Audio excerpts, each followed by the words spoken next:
খুলনায় ছেলেকে খুঁজতে এসে বাবাকে লক্ষ্য করে গুলি চালায় দুর্বৃত্তরা।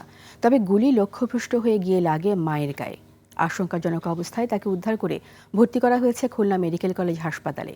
হামলাকারীদের শনাক্ত ও গ্রেপ্তারে অভিযান চলছে বলে জানিয়েছে পুলিশ। খুলনার প্রতিনিধি আশরাফুল ইসলাম নূরের তথ্য ভিডিওতে আরও জানাচ্ছে মনোয়ার হোসাইন।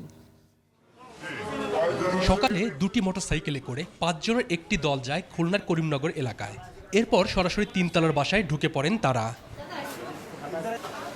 বাসায় ঢুকে বাড়ির মালিক মোবাইল ফোন ব্যবসায়ী মুকুলের কলেজ পড়ুয়া ছেলে হৃদয়কে খুঁজতে থাকেন দুর্বৃত্তরা।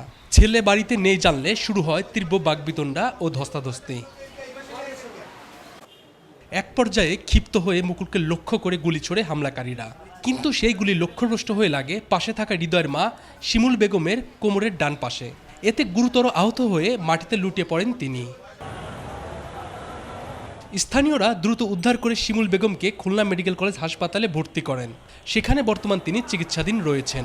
আমাকে গুলি করছে, দুজনে রক্ত করে আমার সেভে ধরছে, তা আমি মাথা নিচু করে কাঁদিয়ে বসছি। কাঁদিয়ে পড়ার পরে সেই গুলিতে আমার ওয়াইফের লাগে।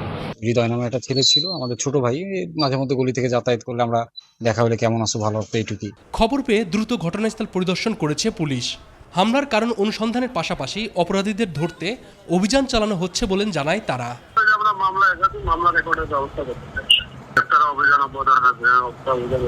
দ্রুত দোষীদের আইনের আওতায় এনে দৃষ্টান্তমূলক শাস্তির দাবি জানান স্থানীয়রা।